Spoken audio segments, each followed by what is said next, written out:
carta rasgada. Esta carta era para ser a minha salvação. A prova de tudo. A prova do nosso casamento impossível. A prova de que nossos maridos eram escravos de nosso pai. As pessoas contam a história dele, o coronel, o homem poderoso, o visionário, o louco, o tirano. Pintam o retrato que lhes convém. Mas ninguém, em mais de um século, se atreveu a contar a nossa história. A história de 4 irmãs, forçadas a viver uma vida que a mente mais criativa não ousaria inventar. Nos próximos minutos, pela primeira vez, as portas de nossos quartos e de nossos corações serão abertas. Este é o nosso depoimento. Se você acredita que toda a história tem mais de um lado e que a voz das mulheres foi a que a história mais tentou silenciar, inscreva-se agora para não perder esta confissão. Deixe seu like para que nosso testemunho seja ouvido e comente a cidade de onde você está prestes a conhecer a nossa verdade. Porque o que você vai ouvir não é um escândalo. É a anatomia de uma alma feminina, quando colocada sob uma pressão insuportável. A Câmara da Rebeldia. O depoimento de Maria. Meu nome é Maria. Sou a primogênita. A primeira a nascer e, portanto, a primeira a carregar o peso do nome de nosso pai. Desde criança, fui ensinada que minha única função no mundo era ser um bom partido. Um prêmio a ser entregue ao filho de algum outro coronel, para unir terras, para multiplicar poder. Eu aceitei meu destino, não com alegria, mas com a resignação de quem entende as regras do jogo. Até o dia em que meu pai decidiu queimar o tabuleiro. Lembro-me de suas palavras, frias como o aço de sua pistola. Seu marido será o capataz, um homem forte que conhece a terra. Ele não disse, meu capataz. Ele disse, o capataz. Mas nós sabíamos. Sabíamos que o homem a quem eu deveria chamar de marido era o mesmo homem que até a manhã daquele dia meu pai podia vender, açoitar ou matar. Meu casamento foi um ato de guerra silenciosa. A cerimônia foi uma farsa. Um teatro do absurdo para os poucos vizinhos que meu pai ainda conseguia intimidar. Na noite de núpcias, eu o esperei no quarto, sentada em uma cadeira, com o melhor vestido que eu tinha. Quando ele entrou, um homem forte, mas com os olhos cheios de medo e confusão, eu não disse uma palavra. Apenas apontei para um catre de palha no canto mais distante do quarto. Ali, eu disse, é o seu lugar. Ele não questionou. Ele entendeu. Aquela não era a união de 2 pessoas. Era a colisão de 2 mundos que nunca deveriam se tocar. Meu marido nunca me tocou. Minha rebeldia não era feita de gritos ou de confrontos diretos. Isso seria suicídio. Minha rebeldia era fria, cortante, feita de silêncio e desprezo. Eu o tratava não como um marido, mas como mais um móvel no quarto. Eu usava minha posição, a de senhora da casa, para dar ordens a ele na frente dos outros, para humilhá-lo com a etiqueta que eu dominava e ele não. Cada por favor que eu não dizia, cada olhar de superioridade, era uma pequena vitória. Era a minha forma de gritar para meu pai e para o mundo. Você pode ter forçado esta união, mas você não pode forçar minha alma a se curvar. Meu corpo estava preso, mas minha honra permanecia intocada. Era a única coisa que me restava. A Câmara da Devoção. O depoimento de Isabel. Meu nome é Isabel. Sou a 2ª filha, a que sempre buscou refúgio no silêncio da capela e na certeza das escrituras. Enquanto Maria aprendia a montar cavalos e a dar ordens, eu aprendia a rezar. A fé era minha companheira, minha estrutura, o muro que me protegia da dureza do mundo. Quando nosso pai anunciou seu decreto, eu não sentia a raiva de minha irmã. Senti o chão desaparecer sob meus pés. Era um ato que desafiava não apenas as leis dos homens, mas a própria lei de Deus. Um sacrilégio. Minha primeira reação foi correr para a capela e implorar por uma resposta. E no silêncio, uma resposta terrível se formou em minha mente. Aquilo não era uma punição. Era uma provação. Um teste para a minha alma. Meu pai me entregou a um homem que trabalhava nos campos, um rapaz jovem, conhecido por sua força e por seu silêncio. Um homem que, como eu, parecia carregar o peso do mundo nos ombros. Diferente de Maria, eu não o desprezei. Eu o via como meu fardo, minha cruz. Meu casamento se tornou minha penitência particular. Eu cumpria meus deveres de esposa com uma distância cerimonial. Preparava suas refeições, mantinha seus aposentos em ordem, mas tudo era feito com o ar de quem executa um ritual sagrado e doloroso. Eu não o via como um marido. Eu o via como a encarnação do pecado de meu pai, uma alma perdida que, de alguma forma, havia sido acorrentada à minha. Eu rezava por ele, rezava por sua alma, para que Deus o perdoasse por participar daquela farsa. E rezava por mim, para que eu tivesse forças para suportar a vergonha. Nossas noites eram preenchidas pelo som de minhas preces sussurradas na escuridão. Eu o ensinei a ler, mas não por bondade. Eu o ensinei a ler a Bíblia, na esperança de que a palavra de Deus pudesse, de alguma forma, purificar a natureza profana de nossa união. Minha vida se tornou um ato de sacrifício. Eu me vestia de forma modesta, comia pouco, passava horas de joelhos no chão frio da capela. Se Maria lutava por sua honra, eu lutava por minha salvação. Eu acreditava que, se eu sofresse com resignação, se eu aceitasse meu destino com a devoção de uma santa, talvez, apenas talvez, Deus se apiedaria de nossa família e nos perdoaria por aquele pecado que vivíamos todos os dias. Minha câmara era a da culpa, e suas paredes, a cada dia, se fechavam um pouco mais ao meu redor. A Câmara da Estratégia. O depoimento de Constança. Meu nome é Constança. Sou a terceira. Sempre fui a observadora, a que nunca se encaixou no molde da rebeldia de Maria ou na devoção de Isabel. Eu não via o mundo como honra ou pecado. Eu o via como um grande tabuleiro de xadrez, um jogo de poder com regras que precisavam ser aprendidas e, se possível, exploradas. Quando meu pai anunciou sua decisão, eu não chorei como Isabel, nem trinquei os dentes como Maria. Eu me retirei para a biblioteca e por uma noite inteira apenas pensei. Meu pai não era um homem movido por caprichos. Ele era um tirano, sim, mas um tirano com um propósito. E se aquele ato absurdo não era loucura, então era uma jogada. E se era uma jogada, eu precisava entendê-la para fazer a minha. O homem que ele me designou era o mais inteligente deles. Um homem que, antes de ser comprado por meu pai, havia trabalhado em um porto e falava 3 línguas.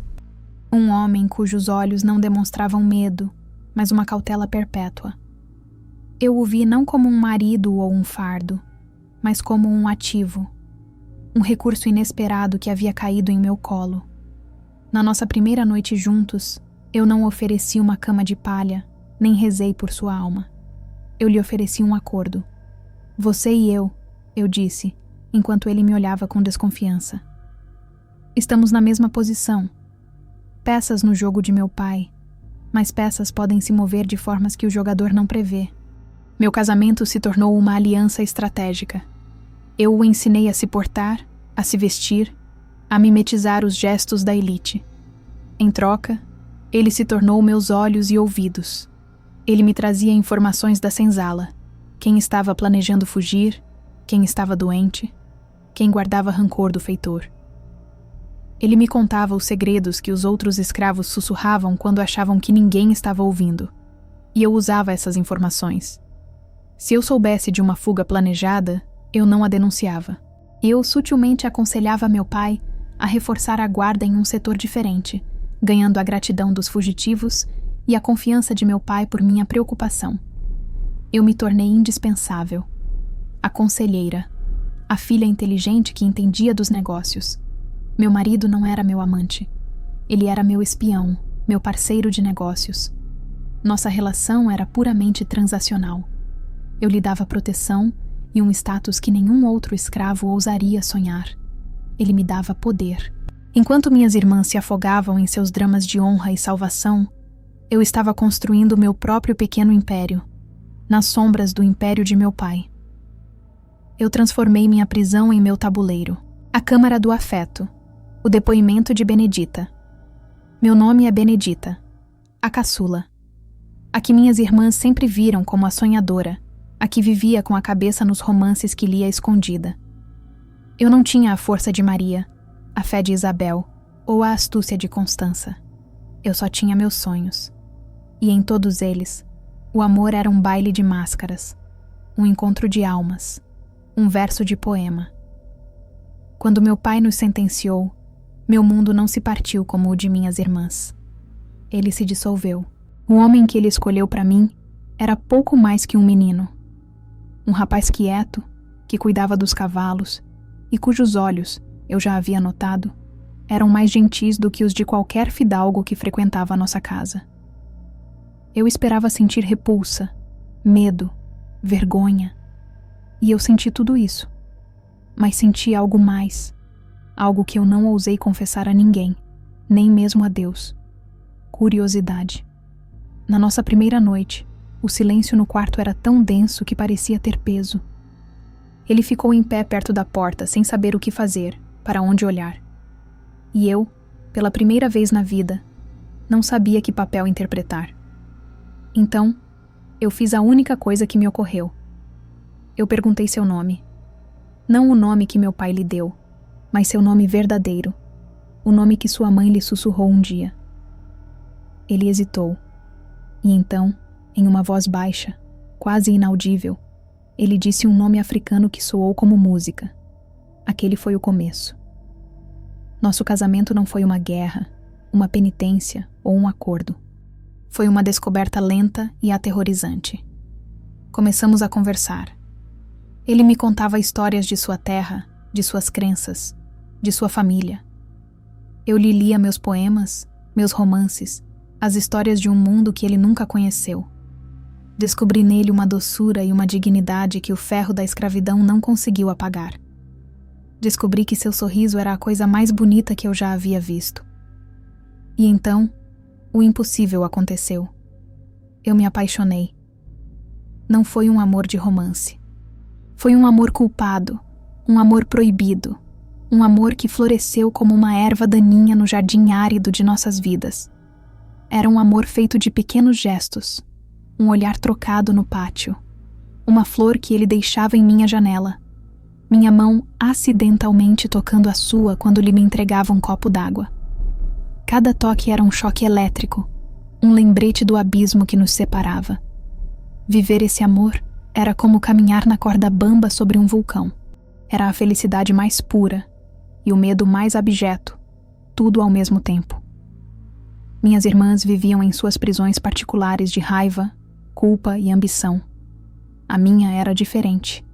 A minha prisão era a mais bela e a mais trágica de todas, pois eu havia encontrado o amor de minha vida em um homem que o mundo jamais me permitiria amar. Eu havia encontrado o paraíso no meio do inferno, o ponto de ebulição, o dia em que o segredo vazou. Uma estrutura tão frágil, construída sobre segredos e ressentimentos, não poderia durar para sempre.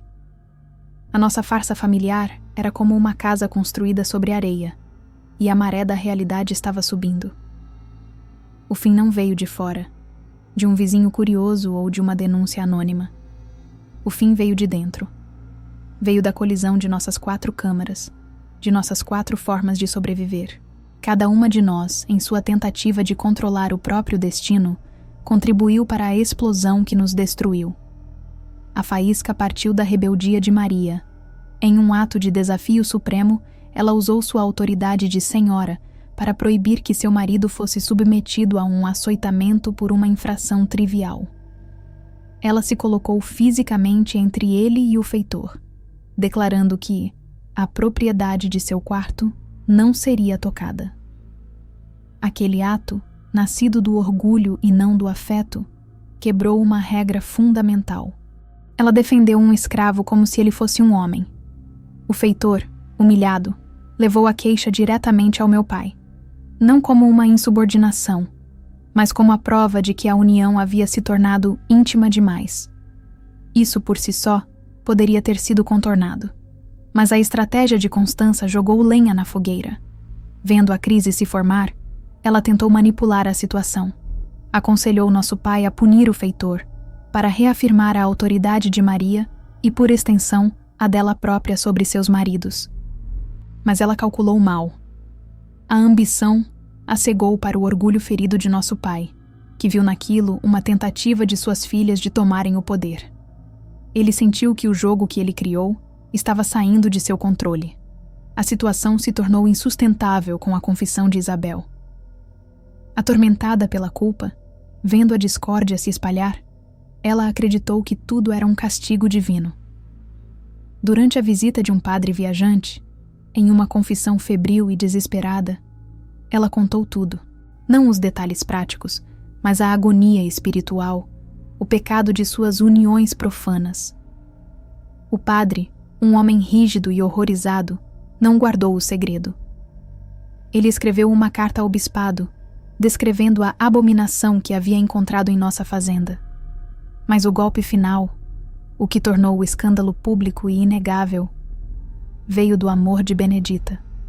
Em um momento de descuido, um bilhete que ela escreveu para seu marido, um bilhete com um poema e uma declaração de amor, caiu de seu livro de rezas.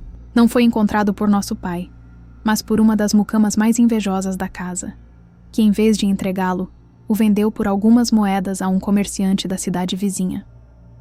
Em poucos dias, a história de um romance proibido entre a filha do coronel e um de seus escravos se espalhou como fogo em palha seca. A carta de amor de Benedita deu um rosto e uma emoção ao que, até então, era apenas um boato sombrio. A rebeldia, a ambição, a culpa e o amor. Cada um de nossos segredos veio à tona de uma vez, criando uma tempestade perfeita que desabou sobre nossas cabeças. O veredito da sociedade, a punição e a vergonha. A sociedade não pune com açoites ou correntes, ela pune com algo muito mais eficaz, o silêncio. E foi isso que se abateu sobre nossa fazenda. O boato, alimentado pela carta do padre e pelo bilhete de amor de Benedita, se tornou um escândalo que ecoou pelos salões da aristocracia de Minas Gerais. A reação foi um movimento coordenado e brutal, uma excomunhão social. Os convites para festas e bailes pararam de chegar. As visitas de nossos poucos vizinhos cessaram. Os comerciantes, antes ansiosos por fazer negócios com nosso pai, agora enviavam seus subalternos, evitando o contato direto. Nossa família, antes um pilar de poder, havia se tornado uma ilha, cercada por um oceano de desprezo silencioso. A vergonha era palpável, uma névoa espessa que sufocava a todos nós. Meu pai, o homem que se via como um deus em seu próprio universo, foi o mais atingido. Sua autoridade, construída sobre o medo e o respeito, evaporou. Ele se tornou uma caricatura, o coronel louco que casou as filhas com escravos. Ele envelheceu décadas em poucos meses, o poder em seus olhos sendo substituído por uma fúria impotente. Ele havia iniciado o jogo, mas a sociedade deu o checkmate. Para nós, as irmãs, a punição foi diferente, moldada para cada uma de nossas transgressões. Maria, a rebelde, foi a mais humilhada publicamente. Seu ato de desafio foi retratado como o de uma mulher sem moral, e ela se tornou o principal alvo das fofocas maliciosas. Constança, a estrategista, perdeu seu tabuleiro. Com a ruína social da família, suas informações e alianças perderam todo o valor. Ela foi forçada a assistir, impotente, enquanto seu pequeno império de influência desmoronava. Isabel, a devota, recebeu o olhar de piedade da igreja, que a tratava como uma mártir fraca, uma alma a ser salva da loucura de sua própria família, o que, para ela, era talvez a mais profunda das humilhações. E Benedita, a apaixonada, sofreu a punição mais cruel. Seu amor foi transformado em uma história lasciva, um conto de luxúria e perversão. Seu sentimento mais puro foi arrastado na lama e exposto como a prova final da depravação de nossa casa. A sociedade não nos julgou por nossos atos, mas pelas histórias que ela decidiu contar sobre nós. Fomos transformadas em arquétipos: a devassa, a manipuladora, a louca e a tola. O veredito não foi a prisão ou o exílio físico, mas algo pior. Fomos condenadas a viver para sempre dentro dos muros da fazenda, como fantasmas em nosso próprio lar, assombradas não apenas pelo decreto de nosso Pai, mas pelo desprezo de todo o mundo que conhecíamos. O destino dos maridos. Heróis, vítimas ou cúmplices. E os homens? Os 4 homens a quem chamávamos de maridos? A história, em sua simplicidade cruel, tende a pintá-los de 2 cores: ou vítimas passivas, forçadas a um destino que não escolheram, ou aproveitadores astutos, que viram no capricho do coronel uma oportunidade única de ascensão. A verdade, como sempre, era muito mais complexa. A verdade é que cada um deles foi as 3 coisas ao mesmo tempo: vítima, cúmplice e, em seu próprio universo silencioso, um herói de sua própria narrativa. O marido de Maria, o capataz, era a vítima mais visível. Ele foi jogado em um jogo de poder entre pai e filha, um cabo de guerra, onde ele era a corda. A frieza de Maria o humilhava, mas também o protegia. Ao tratá-lo como um objeto, ela o isentava da responsabilidade de ser um marido, permitindo que ele mantivesse uma distância segura. Ele sobreviveu se tornando invisível, um mestre na arte de não ser notado, de obedecer às ordens contraditórias, um herói da sobrevivência passiva. O marido de Isabel, o homem do campo, foi uma vítima de outra natureza. A piedade de sua esposa era uma forma sutil de tortura. Ao ser tratado como uma alma a ser salva, ele era constantemente lembrado de sua condição inferior, de sua impureza. Ele se tornou cúmplice ao aceitar o papel que ela lhe deu, aprendendo a ler a Bíblia e a fingir uma devoção que talvez não sentisse, pois a alternativa seria o confronto direto, algo impensável. Seu heroísmo foi o da paciência, a capacidade de suportar o peso da salvação de outra pessoa. O marido de Constança, o homem do porto, foi o cúmplice mais ativo. Ele não foi apenas uma peça, ele aprendeu a jogar. A aliança com sua esposa lhe deu um poder e um status sem precedentes. Ele tinha acesso à casa grande, comia melhor, vestia-se melhor e, o mais importante, tinha o ouvido de alguém com poder. Ele usou isso? Claro que sim. Ele trocou informações por privilégios. Foi uma traição a seus irmãos na senzala? Para alguns, sim. Para ele foi uma estratégia de sobrevivência, a única jogada inteligente em um jogo mortal. Seu heroísmo foi o da adaptação, a coragem de se tornar o que precisava ser para não ser esmagado. E o marido de Benedita, o cuidador de cavalos? Ele foi o mais corajoso e o mais tolo de todos. Ele foi a vítima do amor. Ao corresponder ao afeto de sua esposa, ele quebrou a regra mais fundamental da sobrevivência de um escravo: nunca, jamais, se sentir igual. Ele se permitiu sonhar. E por isso, quando o escândalo veio à tona, ele foi o que pagou o preço mais alto. Não foi visto como um amante, mas como um sedutor, um animal que havia corrompido a filha de seu senhor. Seu heroísmo foi o mais puro e o mais trágico, a coragem de amar em um mundo que não permitia o amor. No fim, seus destinos foram selados pela sociedade. Foram vendidos, transferidos, desapareceram dos registros. 4 homens que, por um breve momento, foram chamados de maridos e que terminaram como sempre foram: propriedade. A última carta, o legado dos depoimentos. E assim, voltamos ao começo. Há um quarto silencioso, há uma mão que treme e há uma carta rasgada. Por que rasgá-la? Por que destruir a prova, a confissão, o testamento? Agora talvez nós possamos entender. Aquele pedaço de papel continha a história de uma delas, mas não a história de todas. E a verdade daquela família não estava em um único depoimento, mas na colisão de todos eles. A rebeldia de Maria, a culpa de Isabel, a ambição de Constança e o amor de Benedita. Rasgar a carta foi o ato final de reconhecimento de que nenhuma voz sozinha poderia contar a história inteira. A verdadeira herança não era um único documento, mas o conjunto de suas vidas, o eco de suas vozes somadas. Suas vidas foram arruinadas, seus nomes manchados, seus maridos apagados da história. Mas elas deixaram algo para trás, algo que sobreviveu à vergonha e ao tempo. Deixaram seus depoimentos. Em cartas escondidas, em diários com chaves minúsculas, em histórias sussurradas para a próxima geração de mulheres da família. E esses fragmentos, juntos, pintam um quadro que vai muito além de um escândalo local. Eles nos ensinam. Nos ensinam que, sob a tirania, a alma humana não reage de uma única forma. Alguns se rebelam, alguns se sacrificam, alguns negociam, e alguns, contra toda a lógica, amam. Finalmente, a história delas nos obriga a fazer uma pergunta fundamental, uma pergunta que ecoa das senzalas do passado até os escritórios com ar-condicionado do presente. O que realmente define um casamento? É um contrato social, um acordo de poder, um teste de fé ou um encontro de almas?